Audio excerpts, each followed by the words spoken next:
மாணவர்கள் எவரும் போதைக்கு அடிமையாகாதீர்கள். அடிமையானவர்கள் மீண்டதாக சரித்திரமில்லை. எனவே உங்களையும் சமூகத்தையும் பாதுகாத்துக் கொள்ளுங்கள். உங்கள் நலன் கருதி கல்வி டிவி. வணக்கம் பிள்ளைகள்.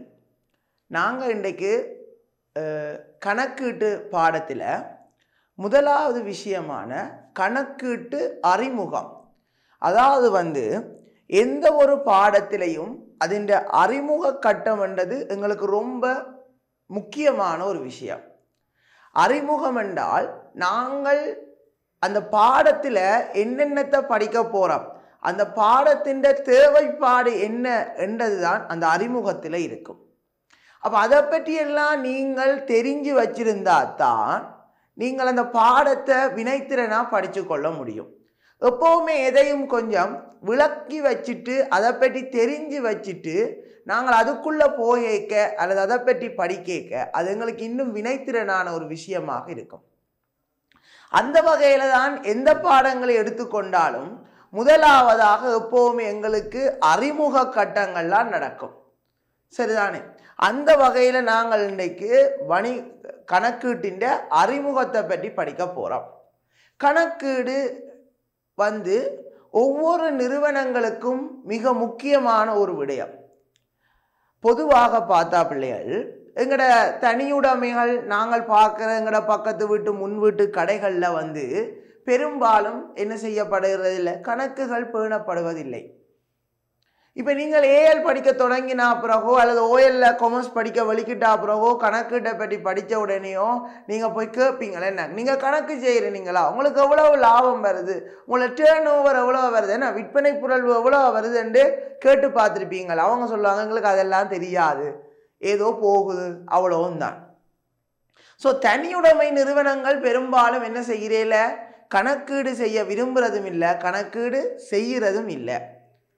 ஆனால் பங்குடைமை கம்பெனி போன்ற அடுத்த கட்ட நிறுவனங்கள் எல்லாம் கட்டாயமாக கணக்கீட்டை மேற்கொள்ள வேண்டும்.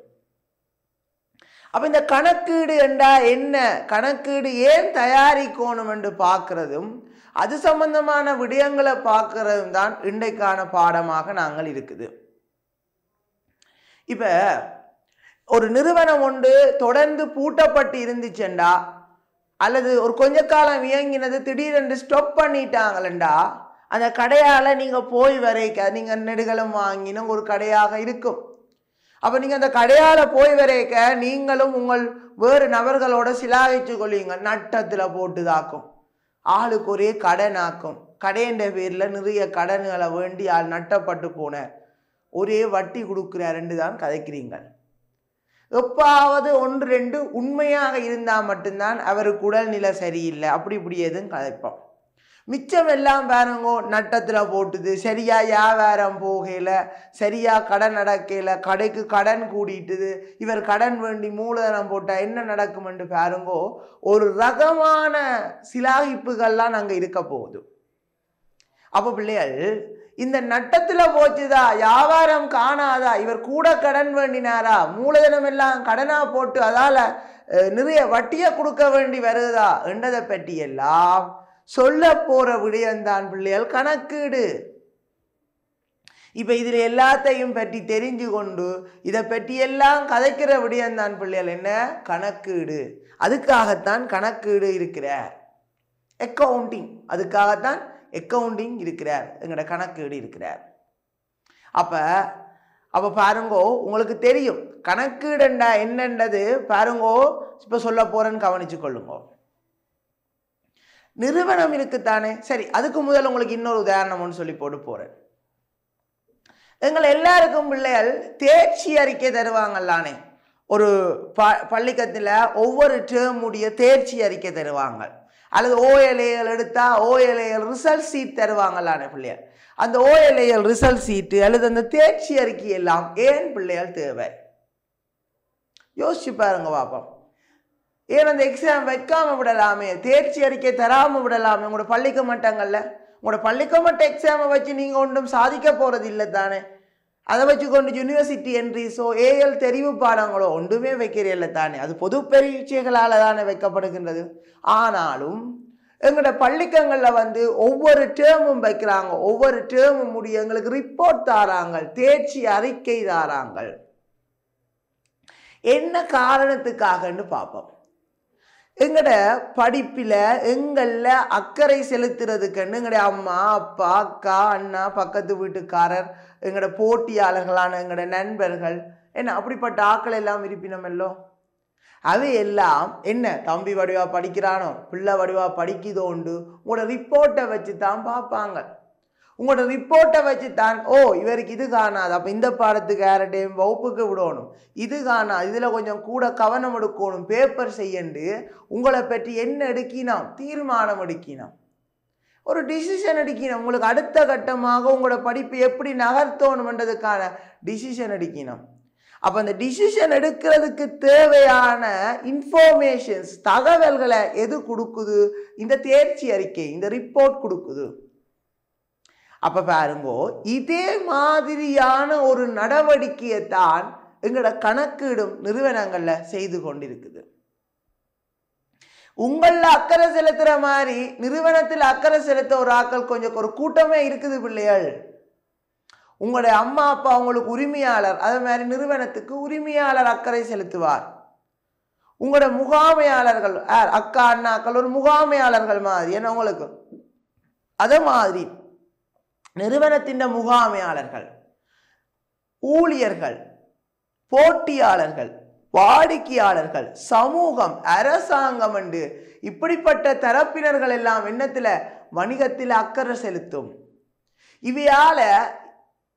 இவைக்கெல்லாம் இந்த வணிகத்தால ஏதோ ஒரு வகையான நன்மைகளோ ஏதோ ஒரு வகையான பெனிஃபிஷஸ் என்ன இருக்க போகுது. அப்ப அதால இந்த தரப்புகள் எல்லாம் என்ன செய்து கொண்டிருக்கும், அக்கறை செலுத்தி கொண்டிருக்கும். அப்ப இந்த அக்கறை செலுத்துற இந்த தரப்புகள் எல்லாம் உங்களோட வணிகமான இந்த நிறுவனத்தை பற்றி ஏதாவது தீர்மானம் எடுக்கணும் என்றால் அதுக்கு என்ன தேவை, தகவல்கள் தேவை.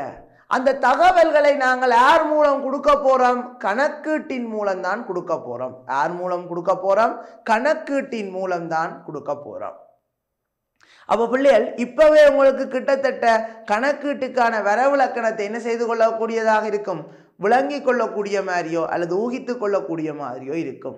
என்ன, ஒரு நிறுவனம் ஒன்றின் அக்கறை செலுத்தும் பிரிவினர் தீர்மானம் எடுக்க தேவையான தகவல்களை வழங்கும் கருவி அல்லது செயல்முறைதான் என்னன்னு சொல்லுவோம் நாங்கள் கணக்கீடு என்று சொல்லிக் கொள்வோம். இதே கணக்கீட்டின் நோக்கம் என்று கேட்டாங்கள் என்றால் நிறுவனத்தின் மீது அக்கறை செலுத்தும் பிரிவினர் தீர்மானம் எடுக்க தேவையான தகவல்களை வழங்குதல். அவ்வளோத்தோட நிப்பாட்டி கொள்ளலாம். கணக்கீட்டின் வரவிலக்கணம் கேட்டால் இதோட கருவி அல்லது செயல்முறை என்று எழுதிவிட்டா சரி. இப்போ பிள்ளைகள் நாங்கள் போட்டை பாருங்கோ. இப்போ நாங்கள் அடுத்த கட்டமாக இதுக்கு தேவையான வரவிலக்கணங்கள் இது சம்பந்தமான விஷயங்களை பார்ப்போம். சரியான பிள்ளைகள்? ஓகே, போட்டை பாருங்கோ. ரைட், இங்கே பாருங்கோ, இதில் போர்டில் பாருங்கோ, இதில் உங்களுக்கு வரவிலக்கணம் இருக்குது. சரியானோ, கணக்கீடுக்குரிய வரவிலக்கணம் இருக்குது. பாருங்க பிள்ளைகள், அக்கறை செலுத்தும் பிரிவினர்களான அகப்புற தரப்பினர்களுக்கு தீர்மானம் எடுக்க தேவையான தகவல்களை வழங்குதல். இதுதான் கணக்கீட்டின் நோக்கம். இதுதான் கணக்கீடுண்டா என்ன பிள்ளைகள்? ரைட், இதை வச்சுக்கொண்டு இந்த வரவிலக்கணத்தை வச்சுக்கொண்டு பிள்ளைகள் நாங்கள் என்ன செய்ய போறோம் என்றால் அடுத்தடுத்த கட்டமாக தேவையான விடயங்களை பார்க்க போறோம். சரிதானே? அடுத்தடுத்த கட்டமாக தேவையான விடயங்களை நாங்கள் என்ன செய்ய போறோம், பார்க்க போறோம். ஓகே தானே? சரி பிள்ளைகள் கவனிங்கோ.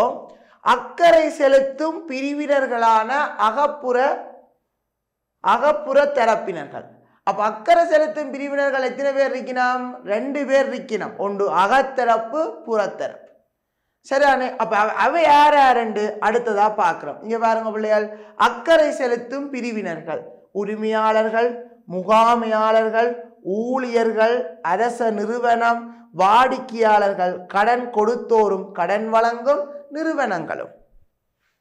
அப்ப அக்கறை செலுத்தும் பிரிவினர்கள் என்றா இவ்வளவு பேரும் வரையினம். என்ன பிள்ளைகள்? யார்? உரிமையாளர்கள், முகாமையாளர்கள், ஊழியர்கள், அரச நிறுவனம், வாடிக்கையாளர், கடன் கொடுத்தோரும் கடன் வழங்குனர்களும். அப்ப பிள்ளைகள் இப்ப பார்ப்போம், ஒவ்வொரு தரம் ஆறு பார்ப்போம். முதலாவது உரிமையாளர். ஆர் அந்த நிறுவனத்தை மூலதனம் இட்டு ஆரம்பிச்சாரோ அவரைத்தான் நாங்கள் என்னன்னு சொல்லிக்கொள்வோம், உரிமையாளர்கள் என்று சொல்லிக்கொள்வோம். அடுத்தது முகாமையாளர்கள், மேனேஜர்ஸ். இப்ப ஒரு நிறுவனம் சம்பந்தமான தீர்மானங்களை மேற்கொள்றதோ அதுக்கான அடுத்த கட்டத்துக்கான திட்டங்களை உருவாக்குபவர்களைத்தான் நாங்கள் என்னன்னு சொல்றது, முகாமையாளர்கள் என்று சொல்லிக்கொள்வோம். அடுத்தது பாருங்க பிள்ளைகள், ஊழியர்கள், அந்த நிறுவனத்தில் வேலை செய்கிற ஆட்கள். அடுத்தது அரச நிறுவனங்கள். என்ன அரச நிறுவனங்கள்னா எங்களோட அரசாங்கத்தின் ஏதாவது உதவிகள் வழங்குகிற நிறுவனங்களாக இருக்கலாம் அல்லது அரசாங்கமாக இருக்கலாம், எல்லாத்தையும் குறிக்கும். அடுத்தது வாடிக்கையாளர்கள். நீங்களும் ஒரு கடைக்கு வாடிக்கையாளர்களாக இருப்பீங்கள். என்ன நினைத்தவும் போய் அதில் தான் உங்களோட பொருட்களை வாங்கி கொள்வீங்கள். அடுத்தது அந்த நிறுவனத்தின் கடன் கொடுத்தோர் அல்லது கடன் வழங்குகின்ற நிறுவனங்கள். இப்ப இந்த கடன் கொடுத்தோர் கடன் வழங்குகிற நிறுவனங்கள் எல்லாம் நிறுவனத்தில் என்ன செய்யணும், அக்கறை செலுத்தத்தான் பார்ப்பினோம். இதோட பிள்ளைகள் போட்டியாளர்களும் வருவினோம். சரிதானோ? இதோட வேறு யார் வருவினோம், போட்டியாளர்களும் வருவினோம். அப்ப பாருங்கோ, வரைவிலக்கணத்தின் முதலாவது விஷயமான அக்கறை செலுத்தும் பிரிவினர்கள், அகப்புற தரப்பினர்கள், அவைய பற்றி இப்ப பார்த்துட்டோம். ஆர் அக்கறை செலுத்துற பிரிவுன்னு நாங்க என்ன செஞ்சிட்டோம், பார்த்துட்டோம். ஓகே தானே? ரைட். அடுத்தது தரப்பினர்களுக்கு தீர்மானம் எடுக்க தேவையான என்னத்தை வழங்குதாம், தகவல்களை வழங்குதல். தீர்மானம் எடுக்க தேவையான என்னத்தை வழங்குது, தகவல்களை வழங்குது. ரைட். இப்ப அடுத்ததா பார்ப்போம், தகவல்கள் இரண்டு வகைப்படும். என்ன, தகவல்கள் இரண்டு வகைப்படும். இந்த அதாவது ஒவ்வொரு நிறுவனங்களுக்குள்ளேயும் பயன்படுத்துகின்ற தகவல்கள் பிள்ளைகள் ரெண்டு வகை. ஒன்று பிள்ளைகள் பொருளாதார தகவல்கள், மற்றது பொருளாதாரம் அல்லா தகவல்கள். ஒன்று பொருளாதார தகவல், இன்னொன்று பொருளாதாரம் அல்லா தகவல். நான் ரெண்டு வகையான தகவலை சொல்றேன், ஒரு உதாரணம் சொல்றேன், அதை வச்சு நீங்க சிம்பிளா விளங்கிக் கொள்ளலாம். விற்பனை 5000 ரூபாய், உரிமையாளர் மிகவும் அழகானவர். இதுலயே உங்களுக்கு விளக்கம் விளங்கிடும். இப்ப பொருளாதார தகவல் என்றால் பணத்தினால் அளவிடக்கூடியதாக இருக்கணும். உரிமையாளர் எவ்வளவு ரூபாய்க்கு அழகானவர் என்று அளவிடலாமோ அல்லது அதை கணக்கீட்டில் கொண்டு பயன்படுத்தலாமோ? இல்லை.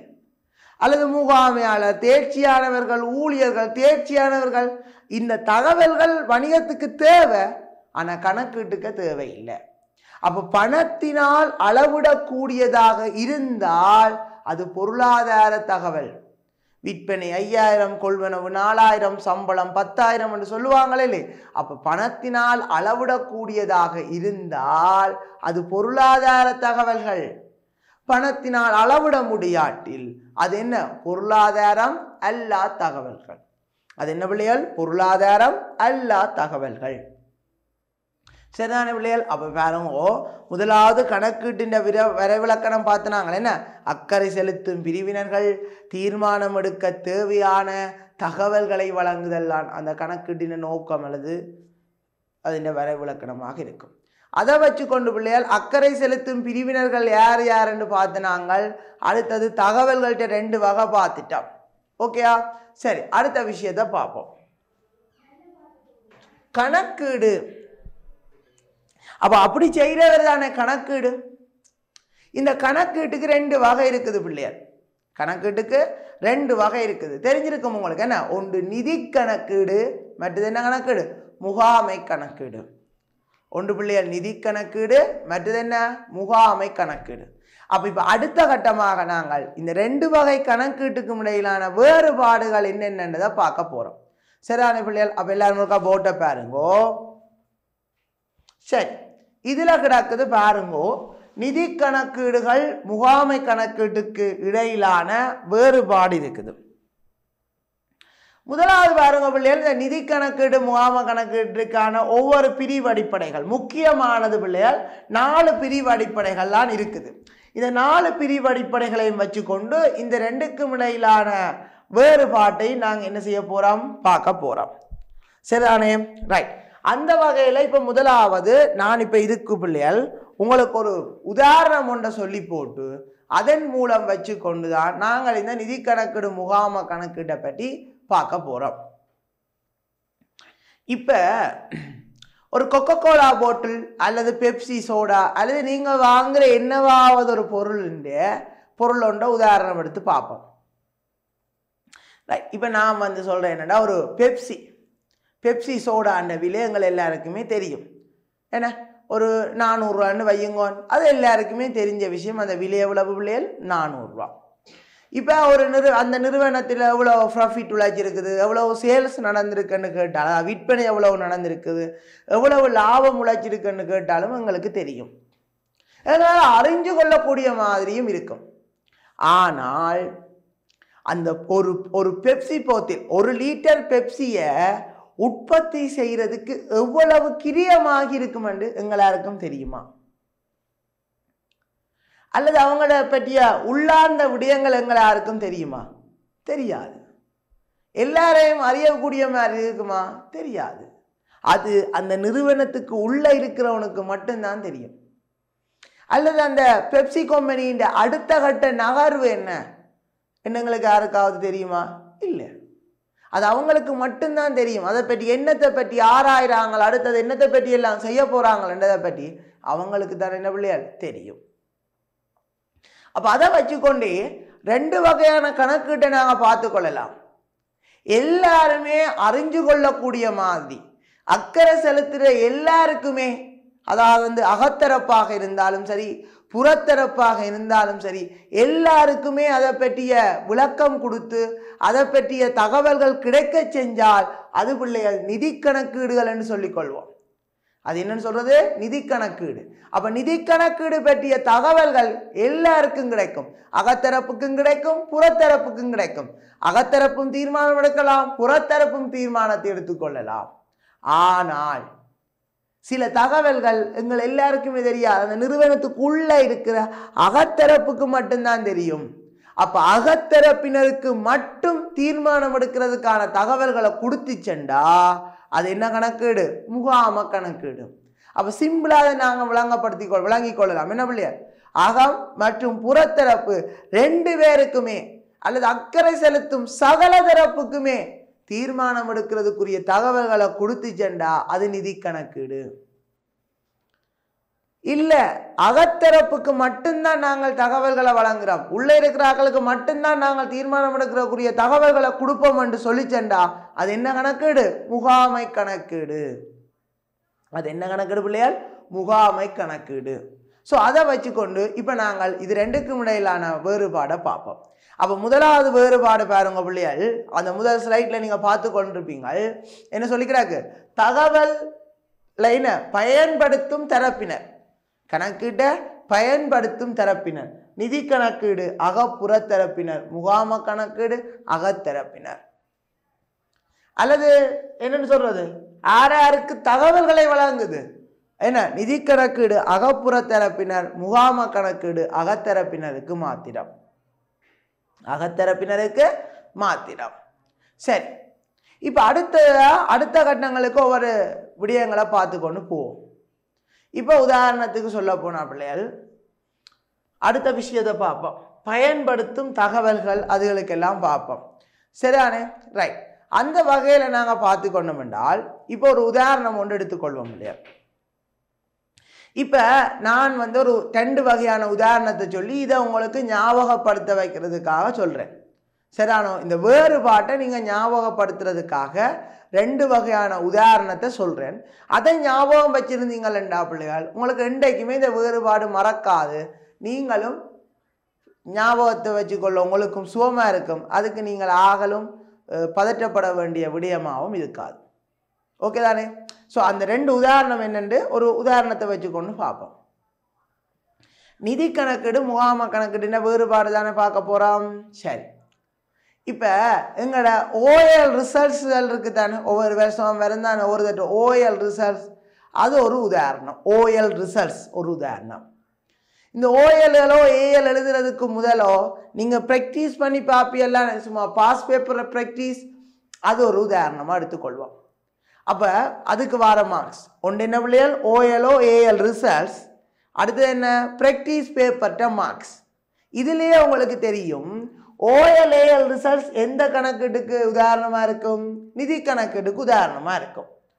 பட் இந்த பிராக்டிஸ் பண்றது என்னத்துக்கு உதாரணமாக இருக்கும்? முகாம கணக்கீட்டுக்கு என்னவாக இருக்கும்? உதாரணமாக இருக்கும். சரிதானே? ரைட். முதலாவது பயன்படுத்தும் தரப்பினர், அகப்புற தரப்பினர். என்னத்தை பயன்படுத்தும்? இந்த நிதி அந்த கணக்கீடு. அகப்புற தரப்பினர், அகத்தரப்பினர். OLAL ரிசல்ட்ஸ் வந்தால் எல்லாருக்குமே தெரிய வரும். வீட்டுக்காரருக்குள்ள மட்டும் வச்சிருக்க இயலாது, பள்ளிக்கத்திலே இருக்கிறார்கள் முழு பேருக்குமே தெரியும். அப்ப அகப்புற தரப்பினர் எல்லாருக்கும் தெரியும். ஆனால் நாங்கள் எழுதி பார்ப்போம், அது எங்களுக்கு மட்டும் தெரியும். நாங்கள் விரும்பினா எங்களுக்கு சுற்றி இருக்கிற வீட்டுக்காரருக்கு மட்டும் தெரிய வரும். என்ன? அப்ப அது என்ன தரப்பினர்? அகத்தரப்பினருக்கு மாத்திடும். அப்ப அது முதலாவது வேறுபாடு. OLAL எக்ஸாம் ரிசல்ட்ஸையும் மற்றது என்ன இல்லையா, நாங்கள் பாஸ் பேப்பர் ப்ராக்டிஸ் பண்றதுக்கான மார்க்ஸ். ரெண்டாவது பாருங்கோ, பயன்படுத்தும் தகவல், வரலாற்று தகவல், வரலாறு மற்றும் எதிர்வு கூறல் தகவல். பிள்ளைகள், வரலாற்று தகவல் என்னென்றால் நடந்து முடிஞ்ச தகவல். பிள்ளைகள், நடந்து முடிஞ்சது, அதுதான் வரலாற்று தகவல். எதிர்வு கூறல் தகவல் என்றால் இப்படி நடக்கும் என்று எதிர்பார்க்க போற தகவல்களை தான் சொல்றது எதிர்வு கூறல் தகவல். கடந்த ஆண்டு விற்பனை 10,000 வரலாற்று தகவல். அடுத்த ஆண்டு விற்பனை 7,000-ஆல் அதிகரிக்கும் என எதிர்பார்க்கப்படுகின்றது, அல்லது விற்பனை 7,000-ஆல் அதிகரிக்கும் எதிர்வு கூறல் தகவல்.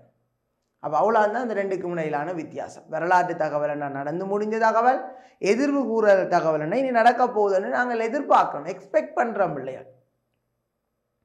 அப்ப அந்த வகையில நீங்க பாத்தீங்கன்னா வரலாற்று தகவல் என்றால் நாங்கள் எழுதினதுக்கு மட்டும்தான் எங்களுக்கு மார்க்ஸ் வரும் OLAL ரிசர்ச்ல. ஆனா ஒரு பாஸ் பேப்பர் ப்ராக்டிஸ் பண்ணி கொண்டு போய்க்க ஒன்றும் எத்தினி என்று கேட்டால் அதுல இருந்து கூட்டி போட்டு இருக்க மாட்டோம். அட எனக்கு இது தெரியும் தானேன்னு நாங்கள் எதிர்வு கூறி போட்டு விட்டுட்டு போவோம்.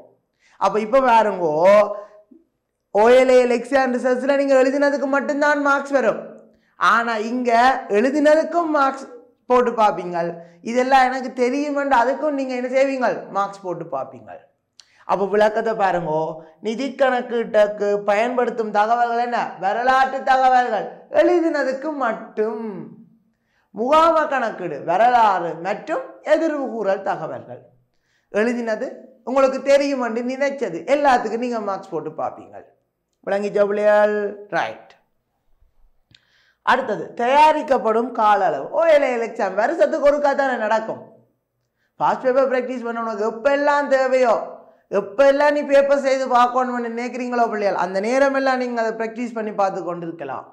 அப்போ தயாரிக்கப்படும் கால அளவு, நிதி கணக்கீடு என்ன? வருடத்திற்கு ஒரு தடவை. முகாமை கணக்கீடு தேவைக்கேற்ப தயாரிக்கப்படும். பார்த்தீங்களா பிள்ளைகள், எவ்வளவு சுகமாக நீங்கள் ஞாபகம் வச்சுக்கொள்ளலாம். ரைட். அடுத்தது லாஸ்ட், சட்ட தேவைப்பாடு. இந்த சட்ட தேவைப்பாடு என்றதுல பிள்ளைகள் நாங்கள் என்னத்தை உள்ளடக்கிறோம் என்றால், அக்கௌண்டிங்குக்கு ஒரு மேக்கப் போடுற மாதிரி. எங்களோட அக்கௌண்டிங் மேக்கப் கிட்ஸில் முக்கியமானது 3 இருக்கு பிள்ளைகள்: சட்டத்திட்டங்கள், நியமங்கள், எண்ணக்கருக்கள். இப்போ லிப்டிக்கு, ஐப்ரோ மாதிரி, ஃபவுண்டேஷன் மாதிரி எங்கள்கிட்ட 3 இருக்குது. முக்கியமான 3 மேக்கப் சாமான் தான் இருக்குது. என்னென்ன? எண்ணக்கருக்கள், நியமங்கள், சட்டத்திட்டங்கள். அப்போ அந்த எண்ணக்கருக்கள், நியமங்கள், சட்டத்திட்டங்கள் என்ற மேக்கப் கிட்டுகளை வச்சுக்கொண்டு நாங்கள் எங்களுடைய அக்கௌண்டிங்கை மேக்கப் பண்ண போகிறோம். இதில் பார்ப்போம் பிள்ளைகள், எந்த அக்கௌண்டிங் வெளியில் போவார், எந்த அக்கௌண்டிங் உள்ளுக்குள்ளேயே இருக்க போறாருன்றது தேவை. ஏன்? வெளியில் போகிற ஆளுக்கு தானே நாங்கள் மேக்கப் போட்டு அனுப்பணும். உள்ளே இருக்கிறார்கள், வீட்டை இருக்கிறார்களுக்கு மேக்கப் தேவையில்லை தானே. அப்போ நிதி கணக்கீடு எங்கே போகிறார்? வெளியில் போகிறார். அப்போ அவருக்கு மேக்கப் தேவை. உள்ளே இருக்கிற முகாம கணக்கீட்டுக்கு மேக்கப் தேவையில்லை தானே. வீட்டு யாரும் மேக்கப் போட்டு இருக்கிறீங்களா? இல்லை தானே. அப்போ உள்ளே இருக்கிற முகாம கணக்கீட்டுக்கு மேக்கப் தேவையில்லை. சொன்ன விளங்கு தானே. அப்போ அதால இந்த எங்கட மேக்கப் கிட்டான சட்டத்திட்டங்கள், எண்ணக்கருக்கள், நியமங்கள் நிதி கணக்கீட்டில் என்ன செய்யப்படும்? பயன்படுத்தப்படும். முகாம கணக்கீட்டில் பயன்படுத்தப்படாது. அப்போ அதுதான் பிள்ளைகள் சட்ட தேவைப்பாடு. என்ன பிள்ளைகள்? சட்ட தேவைப்பாடு என்ன? எண்ணக்கருக்கள், நியமங்கள், சட்டத்திட்டங்கள் நிதி கணக்கீட்டில் என்ன செய்யப்படும்? பயன்படுத்தப்படும். முகாம கணக்கீட்டில் என்ன செய்யப்படாது? பயன்படுத்தப்படாது. ஸோ பாருங்க, சிம்பிளா நீங்கள் ஒரு OLAL ரிசல்ட்ஸையும் ஒரு பாஸ் பேப்பர் ப்ராக்டிஸ் பண்றதுக்கான மார்க்ஸையும் வச்சுக்கொண்டு நீங்கள் இந்த நிதி கணக்கீடு முகாம கணக்கிட வெரி ஈஸியாக ஞாபகம் வச்சுக்கொள்ளலாம் இல்லையா. இதே இப்போ எங்களோட வேறு வேறு ஆட்களுக்கு ஒவ்வொரு விதமான ஒரு சின்ன சின்ன உதாரணங்களை சொல்லி நாங்கள் ஞாபகப்படுத்தி வச்சுக்கொள்வது சரிதானே. எதையுமே பிள்ளைகள் ப்ராக்டிக்கலாக நீங்கள் உதாரணத்தோட ஞாபகப்படுத்தி வச்சிருக்கீங்க வெரி ஈஸியாக இருக்கும் பிள்ளைகள் படிக்கிறது. ஸோ ஒருக்கா பிள்ளைகள் எல்லாரும் ஒருக்கா பிளாக் போர்டு இருக்கா பாருங்கோ சரிதானே. இந்த வேறுபாடு இருக்கா பாருங்க பிள்ளைகள்.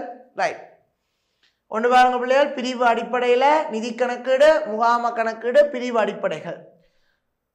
முதலாவது பயன்படுத்தும் தரப்பினர் நிதி கணக்கீட்டில் அகப்புற தரப்பினர், முகாம கணக்கீட்டில் அகத்தரப்பினர்.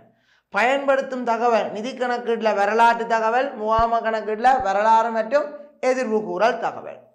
அடுத்தது தயாரிக்கப்படும் கால அளவு நிதி கணக்கீட்டில் வருடத்துக்கு ஒரு தடவை, முகாம கணக்கீட்டில் தேவைக்கு ஏற்ப. அடுத்தது சட்ட தேவைப்பாடு நிதி கணக்கீட்டில் சட்டத்திட்டங்கள் நியமங்கள் எண்ணக்கருக்கள் பயன்படுத்தப்படும், முகாம கணக்கீட்டில் சட்டத்திட்டங்கள் நியமங்கள் எண்ணக்கருக்கள் என்ன செய்யாது பயன்படுத்தப்படாது. ஸோ இது ரெண்டுக்கும் இடையிலான வேறுபாடுகளை இவ்வளோ நேரம் முழங்கப்படுத்தின வேறுபாடுகள் நோட் இதுதான் சரியான பிள்ளைகள். ரைட், அடுத்ததை பார்ப்போம். இப்போ பிள்ளைகள் நாங்கள் அடுத்த கட்டமாக என்ன பார்க்க போகிறோம் என்றால் நிதி கணக்கீடு முகாம கணக்கீடு ரெண்டின்றையும் உள்ளீடு செயல்முறை வெளியீடுகளை பற்றி நாங்கள் பார்க்க போகிறோம் சரிதானே. ரைட், அந்த வகையில் பிள்ளைகள் ரெண்டு வகையான கணக்கீடுன்றதுல நிதி கணக்கீடு முகாம கணக்கீடு பார்த்தினாங்க. அந்த நிதி கணக்கீடு முகாம கணக்கீடு இப்போ ஒரு கணக்கீடு என்றாலே நான் உங்களுக்கு முதலே சொல்லிப்பேன் அது ஒரு செயல்முறை. அப்போ அதுக்கு எந்த ஒரு செயல்முறையாக இருந்தாலும் பிள்ளைகள் ஏதாவது ஒரு உள்ளீடு ஒன்று இருக்கும். அங்கே உள்ளுக்குள்ள செயல்முறைகள் நடந்து பிறகு என்ன கிடைக்கும் வெளியீடு கிடைக்கும். அப்போ இந்த உள்ளீடுகள் என்ன செயல்முறை என்ன வெளியீடுகள் என்ன என்றதை நாங்கள் பார்க்க போகிறோம். அப்போ உள்ளீடுகளாக பிள்ளைகள் நிதி கணக்கீட்டில் நாங்கள் என்னத்தை கொடுக்க போகிறோம் என்றால் கொடுக்கல் வாங்கல்கள் நிகழ்வுகள். என்னத்தை கொடுக்க போகிறோம் பிள்ளைகள் கொடுக்கல் வாங்கல்கள் நிகழ்வுகள். சரி, இந்த கொடுக்கல் வாங்கல் நிகழ்வு என்ன வேறுபாடு அதை ஒருக்கா பார்ப்போம். இப்போ நான் உங்களுக்கு சொன்னால் நிதி கணக்கீட்டு உள்ளீடுகள் என்ன பிள்ளைகள் கொடுக்கல் வாங்கல்கள் நிகழ்வுகள்னு சொன்னானല്ലോ. அப்போ இந்த கொடுக்கல் வாங்கல்ண்டா என்ன நிகழ்வுண்டா என்னன்னு பார்ப்போம். இப்போ பிள்ளைகள் நாங்கள் ஒரு கடையில் போய் 1 கிலோ சீனியை காசு கொடுத்து வாங்குகிறோம், 2 கிலோ மாவை காசு கொடுத்து வாங்குகிறோம். இது ஒரு வகையான இது.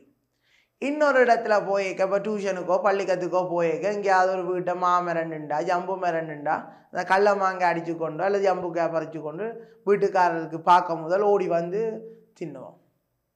அதுலேயும் ஏதாவது நல்ல எங்கேயாவது நல்ல ஸ்ட்ரிக்டான ஒரு இடத்துல நாங்கள் இதை செஞ்சோம்னா சொல்லுவோம் நல்ல ஒரு சம்பவம் கொண்டு பண்ணி போட்டு வந்துட்டோம்னு சொல்லுவோம்.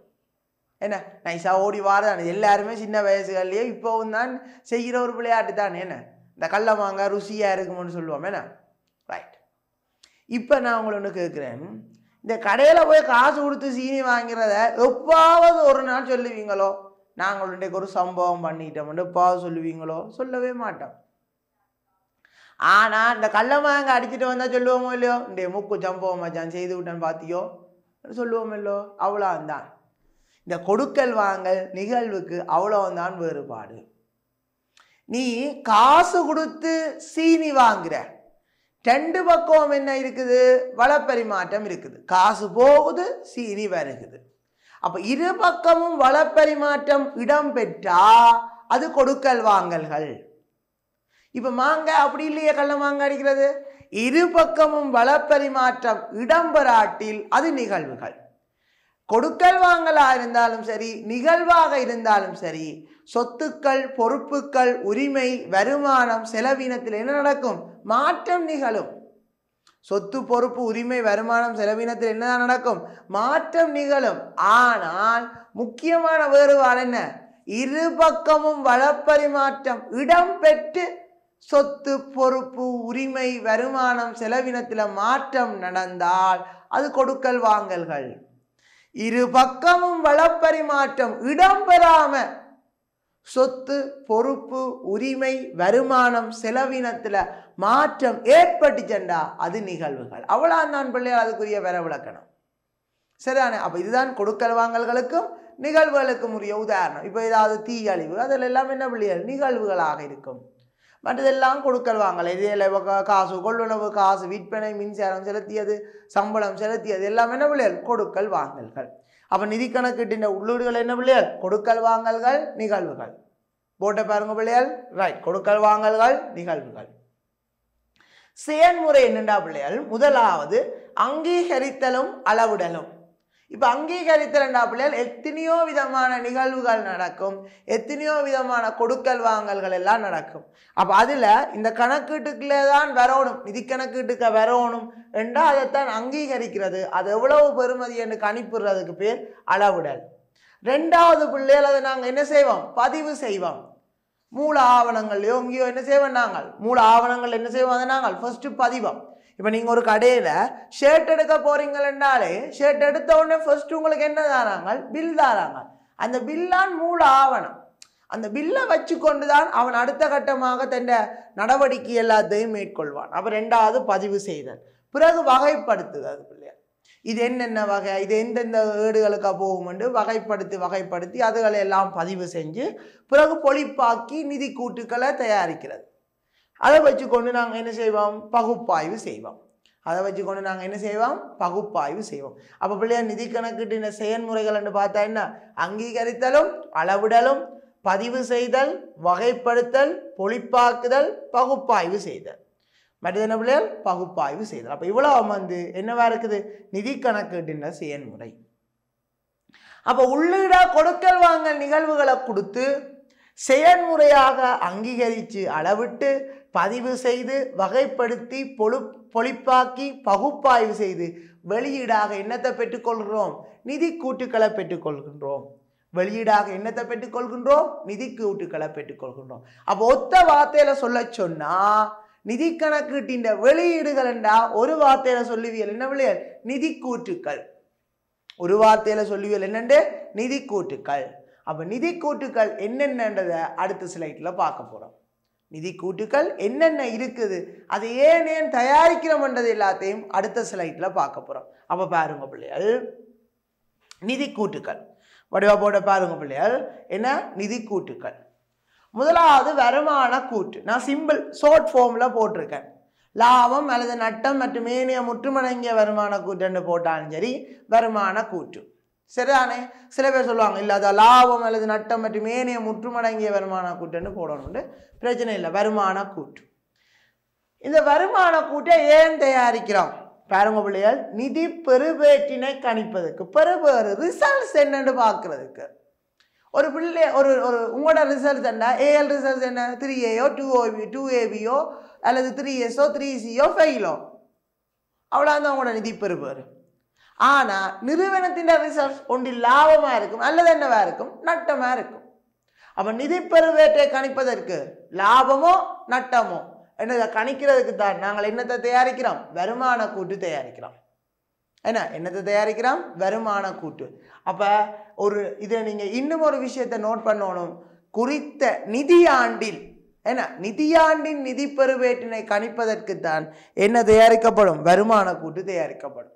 என்னத்தின் நிதியாண்டின் நிதி பெறுபேற்றை கணிப்பதற்காக என்ன தயாரிக்கப்படும் வருமான கூட்டு தயாரிக்கப்படும். அடுத்தது பிள்ளைகள் பாருங்க நிதி நிலைமை கூட்டு. இப்ப நிதி நிலைமை கூட்டு ஒரு தினத்துக்கு தான் தயாரிக்கிறது. இப்போ குறித்த ஒரு தினத்தில் நிதி நிலைமையை அறிய. இந்த நிதி நிலைமையை அறியண்டா என்ன அர்த்தம் என்றால் அந்த தினத்திலே எவ்வளவு சொத்து இருக்குது பொறுப்பு இருக்குது உரிமை இருக்குதுன்றதை பற்றி அறிகிறதுக்கு தான் இந்த நிதி நிலைமை கூட்டு தயாரிப்போம். அப்ப என்ன குறித்த தினத்தில் உள்ள என்னத்தை அறிகிறதுக்கு குறித்த ஒரு தினத்தில் நிதி நிலைமையை அறிகிறதுக்கு. அப்போ உங்களுக்கு கேள்வியில கேட்டுக்கொள்வாங்க பிள்ளைகள் குறித்த ஒரு தினத்திற்காக தயாரிக்கப்படும் நிதி கூட்டு எது நிதி நிலைமை கூட்டு. குறித்த ஒரு தினத்துக்காக தயாரிக்கப்படும் நிதி கூட்டு எது பிள்ளைகள் நிதி நிலைமை கூட்டு என்று போட்டுக்கொள்வீங்கள் சரிதானே. அடுத்தது காசு பாய்ச்சல் கூட்டு. காசு மீதியை அறிய என்றாலும் சரி அல்லது காசு சம்பந்தமான பாய்ச்சல்களை விளக்கமாக அறிகிறதுக்கு நாங்கள் என்னத்தை தயாரிக்கிறோம் காசு பாய்ச்சல் கூட்டை தயாரிக்கிறோம் சரிதானே? அதை காசு மீதியை அறிகிறதுன்றதில் ஒரு டைப்பிங் மிஸ்டேக் விழுந்துட்டு பிள்ளைய காசு அசைவுகளை அறியன்னு போட்டுக்கொள்ளலாம், அல்லது காசு மாற்றங்கள் காசு பிரயோகங்களை பற்றி அறியலாம் சொல்லிக்கொள்ளலாம். காசு பாய்ச்சல் கூற்று என்னென்ன வகையில் என்னென்னத்துக்குள்ள நாங்கள் காசை பிரயோகிச்சினாங்க, என்னென்னத்தின் மூலம் காசை ஈட்டி கொண்டு நாங்கள்ன்றதை பற்றி இந்த காசு பாய்ச்சல் கூற்று தயாரிக்கிறதன் மூலம் நாங்கள் பார்த்து கொள்ளலாம்.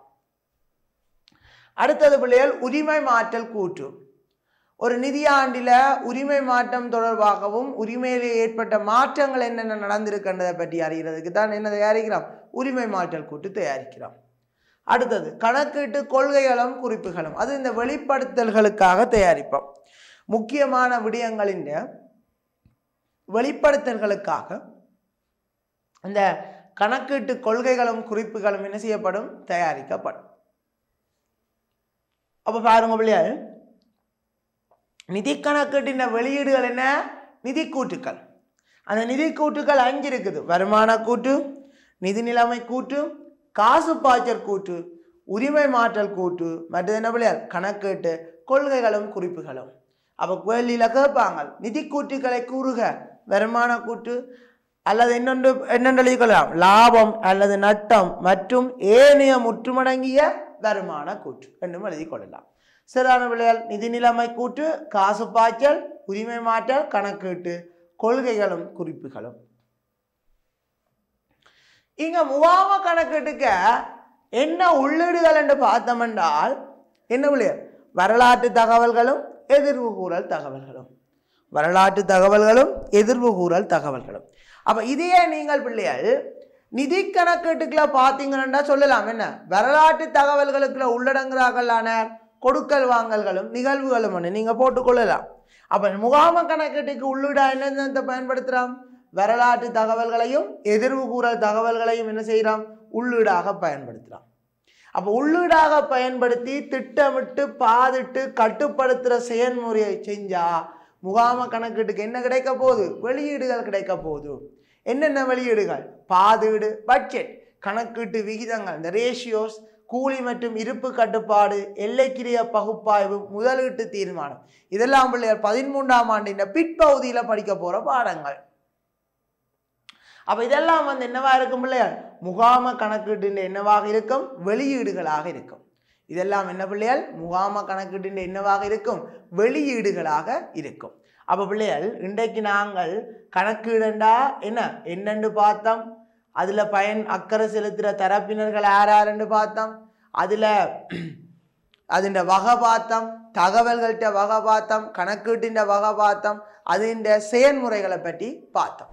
மிச்சத்தை பற்றி அடுத்த வகுப்பில் பார்த்துக்கொள்வோம் பிள்ளைகள். சரிதானே பிள்ளைகள்? நன்றி, வணக்கம். கல்வி டிவியில் புத்தம்புது நிகழ்ச்சிகளை உடனுக்குடன் பார்த்து மகிழ எமது Facebook மற்றும் YouTube பக்கத்தை லைக் செய்யுங்கள்.